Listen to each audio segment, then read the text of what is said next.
మాకు ఈ అవకాశాన్ని ఇచ్చిన గౌరవనీయులైన సభాపతి గారికి కృతజ్ఞతలు తెలియజేసుకుంటాం. గౌరవ ముఖ్యమంత్రి గారికి కూడా నమస్కారాలు తెలియజేసుకుంటాం. జిఎస్టీ సంస్కరణ మీదుగా ఆంధ్రప్రదేశ్ శాసనసభలో జరుగుతున్న ఈ చర్చలో భాగంగా ఈ దేశంలోని ప్రతి పౌరునికి ప్రత్యక్షంగాను పరోక్షంగాను లబ్ధి కలిగించే ఒక చారిత్రాత్మకమైన దిశానిర్దేశకమైన అంశంపై నేను ప్రకటన చేస్తాను. అధ్యక్ష, గౌరవ ముఖ్యమంత్రి శ్రీ నారా చంద్రబాబు నాయుడు గారి సూచనల మేరకు ఈ సమిష్టి నిర్ణయానికి మన రాష్ట్రం ఒక నిర్మాణాత్మక సహకారం అందించింది. ఇటీవల కాలంలో జిఎస్టీ పన్నుల విధానంలో చోటు చేసుకున్న అతిపెద్ద సంస్కరణలలో ఒకదానికి రాష్ట్ర ప్రతినిధిగా బాధ్యత వహించడం నాకు చాలా గర్వకారణంగా ఉంది. గౌరవ ప్రధానమంత్రి శ్రీ నరేంద్ర మోదీ గారు 2025 ఆగస్టు 15న 79వ స్వాతంత్ర దినోత్సవ సందర్భంగా ఎర్రకోట నుండి చేసిన జిఎస్టీ 2.0 సంస్కరణల చారిత్రాత్మక ప్రకటన దేశ ప్రగతికి బాటలు వేస్తూ ఉంది. ఈ సంస్కరణలను ముందుండి నడిపిన గౌరవ కేంద్ర ఆర్థిక మంత్రి శ్రీమతి నిర్మలా సీతారామన్ గారి కృషి ప్రత్యేకంగా అభినందనీయం. జిఎస్టీ మండలి 56వ సమావేశంలో వాటిని ఆమోదించింది. గౌరవ ముఖ్యమంత్రి శ్రీ నారా చంద్రబాబు నాయుడు గారి రాష్ట్ర ఆదాయాలకు ప్రత్యేకించి అనేక సందర్భాల్లో ముఖ్యంగా జిఎస్టీ వచ్చిన తర్వాత గౌరవ ముఖ్యమంత్రి గారు ఒక సందర్భంలో అన్న మాటలు, రాష్ట్ర ఆదాయాలకి నష్టం కలుగుతున్నప్పటికీ కూడా సామాన్యుల ప్రయోజనాల కోసం విధానాన్ని మనం బలంగా సమర్థించాలని చెప్పి ఈరోజు వారు కూడా దీన్ని బలంగా సమర్థించారు అధ్యక్ష. ఎందుకంటే మనకి ఆర్థిక ఆటుపోట్లని చూస్తూ కూడా వచ్చే ఆదాయం తగ్గిపోతున్న జిఎస్టీ సంస్కరణల వల్ల, కానీ దాన్ని ఇంకొకలాగా దాన్ని ఎలా పూడ్చుకోవాలని తెలిసి ఆయన ముందుండి దీన్ని మద్దతు తెలిపినందుకు వారికి నా కృతజ్ఞతలు తెలియజేస్తాను. ఈ చారిత్రాత్మక సంస్కరణలకు మద్దతు తెలిపిన తొలి రాష్ట్రంగా నిలిచింది నారా చంద్రబాబు నాయుడు గారి నాయకత్వంలోని ఆంధ్రప్రదేశ్ ప్రభుత్వం. జిఎస్టీ పన్నుల విధానాన్ని సులభతరం చేయడం ద్వారా సాధారణ ప్రజలకు ప్రత్యక్ష లాభాన్ని చేకూర్చి వ్యాపారులపై పన్నుల భారాన్ని తగ్గించి పన్ను వ్యవస్థలో పారదర్శకతను పెంచుతోంది. ఈ చారిత్రాత్మక సంస్కరణ పన్నుల విధానాన్ని సులభతరం చేసి వ్యాపార పరిశ్రమల అభివృద్ధికి సహకరిస్తుంది.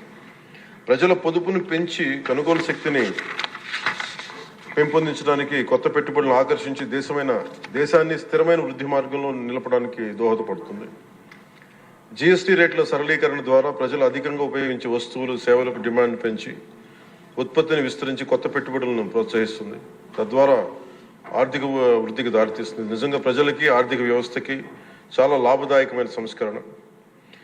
రంగాల వారీగా చూసుకుంటే ముఖ్యంగా రైతుల కోసం ట్రాక్టర్లు, వ్యవసాయ యంత్రాలు, పరికరాలు మరియు ఇన్పుట్స్ పై పన్నులు తగ్గించడం వల్ల సాగు వ్యవసాయ వ్యయాన్ని తగ్గించి ఉత్పాదకను పెంచుతాయి. తద్వారా గ్రామీణ ప్రాంత ప్రజల ఆదాయాలు పెరుగుతాయి. ఆధునిక సాంకేతిక పరికరాల వినియోగం ప్రోత్సహించడం ద్వారా వ్యవసాయ వృద్ధి మరింత బలపడుతుంది. తక్కువ ఆదాయ కుటుంబాల కోసం పాలు కానీ, పెరుగు కానీ, పన్నీర్ లాంటి నిత్యావసర వస్తువులపై పన్ను 5% నుండి 0% తగ్గించడం ద్వారా రోజువారీ వ్యయాన్ని తగ్గిస్తూ ఉంది.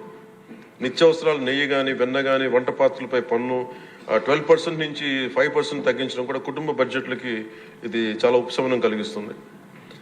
అలాగే ప్రతి కుటుంబం కోసం ఉండే సబ్బులు కానీ, షాంపూలు కానీ, టూత్ పేస్ట్ వంటి వ్యక్తిగత సంరక్షణ ఉత్పత్తులపై పన్ను 18% నుంచి 18% నుండి 5% పరిమితం చేయడం ద్వారా వాటి ధరలు చాలా గణనీయంగా తగ్గుతాయి. తద్వారా ఆరోగ్యం, వ్యక్తిగత పరిశుభ్రత మెరుగుదల కనబడుతుంది. మధ్యతరగతి కుటుంబాల కోసం కార్లు, ఫ్రిడ్జ్లు, టీవీలు, ఎయిర్ కండిషనర్లపై పన్ను 28% నుంచి 18% తగ్గించడం ద్వారా వాటి ధరలు అందుబాటులోకి వచ్చి ప్రజల జీవన ప్రమాణాలు మెరుగుపడతాయి.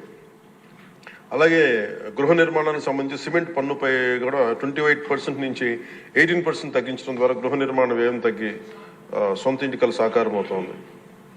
ఆరోగ్య రంగం కోసం ఔషధాలపై పన్ను 12% నుంచి 5%కి, అత్యవసర మందులపై పన్ను 5% నుంచి 0% తగ్గించడం ద్వారా రోగులకి చాలా కీలక ఉపశమనం కలిగి అందరికీ వైద్య సేవలు అందుబాటులోకి వచ్చి ప్రజా ఆరోగ్య సంరక్షణ మెరుగుపడుతుంది. ముఖ్యంగా బీమా రంగంలో జీవిత ఆరోగ్య బీమాపై పన్నుని 0%కి తగ్గించడం ద్వారా మరిన్ని కుటుంబాలు బీమా పొంది వారి జీవన ప్రమాణాలు మెరుగుపడితే వాళ్ళకి ఒక భరోసా ఇస్తుంది. ముఖ్యంగా ఎంఎస్సీల కోసం వ్యాపార ఉత్పత్తులు, మధ్యవర్తిత్వ సేవలపై పన్ను సరళీకరణ ద్వారా ఖర్చులను తగ్గించి పోటీ వాతావరణాన్ని పెంచుతూ ఉంది. త్వరితగతిన వెంటనే రీఫండ్ ద్వారా వ్యాపారులకు సమయానికి డబ్బు అందుబాటులో ఉండే వ్యాపారం ఎగుమతులు ఉపాధి అవకాశాలు పెరుగుతాయి. విద్యారంగం కోసం విద్యారంగానికి సంబంధించిన వస్తువులపై తక్కువ పన్నులు విద్యను మరింత అందుబాటులోకి తెస్తాయి. GST 2.0తో భరోసా. ఈ సంస్కరణ ద్వారా ప్రజల చేతిలో ఉండే సంపద మరింత పెరిగి వస్తువుల వినియోగం పెరగడంతో పాటు నూతన పెట్టుబడులకు ప్రోత్సాహం లభిస్తుంది. తద్వారా ఆదాయ సేకరణ పెరుగుతోంది. వాణిజ్య పరిశ్రమలకి సంబంధించి GST సంస్కరణ విజయవంతమైన అమలు సహకరించిన అన్ని వాణిజ్య సంస్థలు, వ్యాపార సంఘాలు, పరిశ్రమ సంఘాలకు ఆంధ్రప్రదేశ్ శాసనసభ హృదయపూర్వక కృతజ్ఞతలు తెలుపుతోంది. ప్రజలకు లబ్ధి చేరేలా చేసిన ఈ భాగస్వామ్యం సమగ్ర వృద్ధిలో సాధనలో కీలకం. ఈ అవగాహన కార్యక్రమం ముఖ్యంగా GST సంస్కరణ లాభాలు ప్రతి కుటుంబానికి చేరుకోవడానికి ఇది ఒక కార్యక్రమం చేపట్టాలని అందరం కోరుకుంటా ఉన్నారు అధ్యక్ష. జిల్లా నుంచి గ్రామ స్థాయి వరకు ఈ అందరికీ తెలిసేలాగా మరింత ఏమేమి తగ్గుతాయి, ఏవి బెనిఫిట్స్ ఉన్నాయి, ఇవన్నీ ప్రజలందరికీ తెలియజేసే ఒక కార్యక్రమం ఖచ్చితంగా రూపొందించాలి. దాని మీద మేము కోరుకుంటా ఉన్నాం. అలాగే ఈ రెవెన్యూ కానీ, కమర్షియల్ ట్యాక్స్, పంచాయతీ అధికారులు గ్రామ స్థాయిలో ప్రజలకు నేరుగా కలిసి వాళ్ళకి మమేకం వాళ్ళకి ఎలా లబ్ధి చేకూరుతుందో అది కూడా చెప్పగలగాలి. పరస్పర అవగాహనతో పాటు పలు మీడియా వేదికల ద్వారా విస్తృత ప్రచార కార్యక్రమాలు చేపట్టాల్సిన అవసరం ఉంది.